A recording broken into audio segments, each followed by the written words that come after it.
Hello everyone and welcome. I'm here today to say goodbye. Goodbye to the 3x3 Goblin Caves.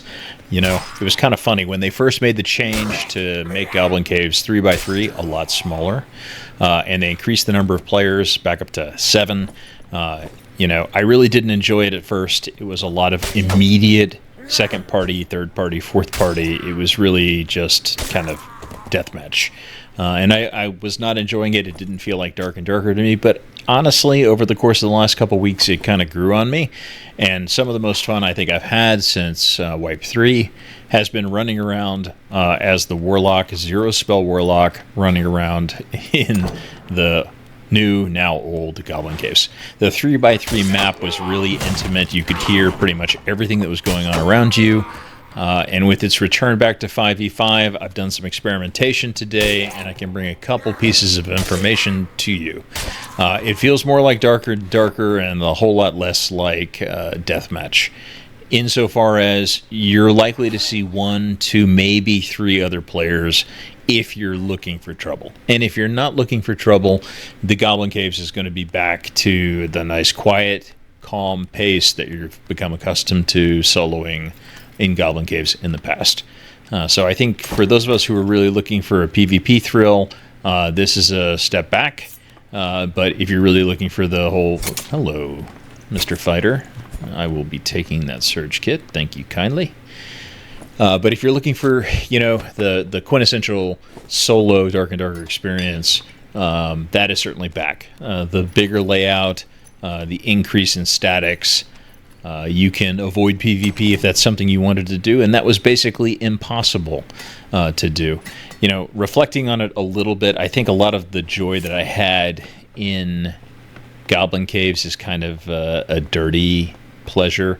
It was really just a lot of just fighting. And it was often unfair fighting due to my superior experience and map knowledge in the OG Goblin Caves layout. But regardless, this video is essentially my farewell to the 3x3 Goblin Caves. And so on this one, we are running the Zero Spell Warlock, that is Phantomize and Blow of Corruption. I love this playstyle. It's very simple, very straightforward. It's essentially kind of anti-meta insofar as it doesn't have any ranged options. You're relying purely on your all-in and your ability to land more headshots against your adversary than they're able to land against you. And I feel pretty good about that. The Chris Dagger is amazing on Warlocks. If you haven't tried it out, please do.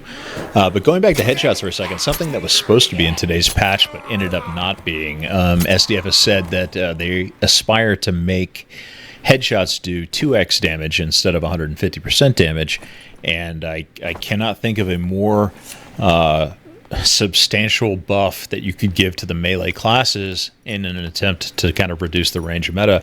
Ranged headshots are very hard to hit, especially against an opponent that knows you're there and can evade.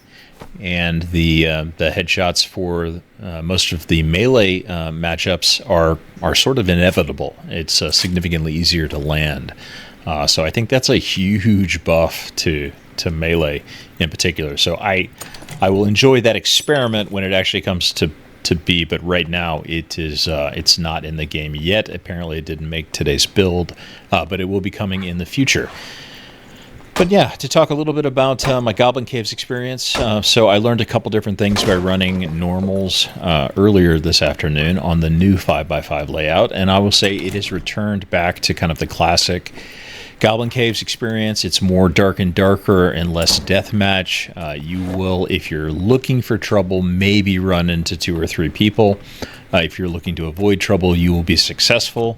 By and large, you might have to fight one person if they're particularly aggressive, but you now have the option to play Dark and Darker in multiple modes instead of deathmatch inside the Goblin Caves. That's probably a great change for the community at large, as much as I will admit I will miss the guilty pleasure of running in there with no gear and just limit testing to your heart's content.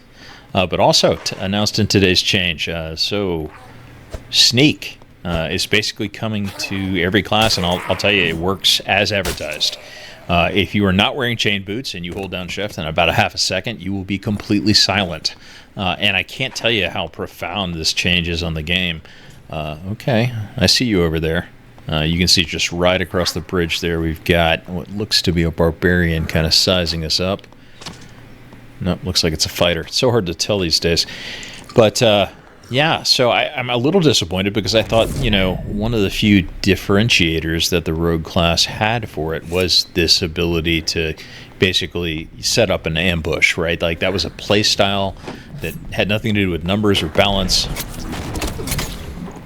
Oh, he was really low health. Maybe those goblins hit him. I didn't see if they did. But regardless, easy peasy. But yeah, they kind of took that function away from rogues and they gave it to everybody. And I think this will be less pronounced in trios and in duos, but in solos, like the ability to get a jump on an opponent, it's a huge buff. And to be silent while you're doing it, that's really going to open up a lot of different gameplay. I think that we're on a trajectory with that change for Goblin Caves to be a little bit more sneak and peek than it has been up to this point. If you start valuing your ability to move silently, I think that's going to shake things up quite a bit. More experimentation required to know about that. But yeah, interesting changes coming down the pipe. I'm having a good time with Dark and Darker. I think it's in a good spot right now. I know that there's some problems, particularly at the high end of the gear curve, and I don't attribute this to class balance. Iron Mace, if you guys are watching this, it's not the class balance that's the problem. You guys have balanced the classes fairly well from the bottom up, but things break down at the edges, and the thing that's breaking down the game at the high end is very clearly the plus all attributes. So here we are again. If you're going to be dedicated... Oh, you hear a cleric? Yeah, he's nearby. I'm going to sit back for a second and figure out what's up. But if you guys are going to balance from the bottom up, then introduce basically unlimited stats in the form of plus all, then you're going to have to balance from the top down as well. And right now, there are certain classes that just scale better with stats, and they scale better with plus all. Now, he knows I'm here. Okay. I am growing a little tired of the constant door fiascos. Like, if people don't get the opener they want, they just immediately door. I don't know. I don't really like that as a gameplay element. But yeah, while we're sizing up this cleric and figuring out what he wants to do, let's talk about plus all, because there are classes that scale better with plus all. Those classes are Bard and Cleric and Barbarian, and those are the core components of Buffball. That was a good juke. If you're going to play stock Cleric, you got to get better with the mace than that, my friend. Look at that sustain. I love the Chris Dagger on Zero Spell Warlock. Anyway, yeah, I mean, there are classes that simply scale better with plus all, and until you address the scaling of those functions across some of the classes, you're going to be on a one-way trip towards the buff ball meta. And I think we're beginning to see signs of that, if you haven't seen it already, that we're going to have a return of the supremacy of the Barbarian, Cleric, Wizard, Barb, some combo of those 3 and 3s. And that's what plus all does. The classes that scale better with it get better. But anyway, a fond farewell to the 3x3 Goblin Caves. You might be missed, or I may fall in love with 5v5 again. Anyway, if you've enjoyed this, please like and subscribe. It helps me a ton. And until next time, Koopa out.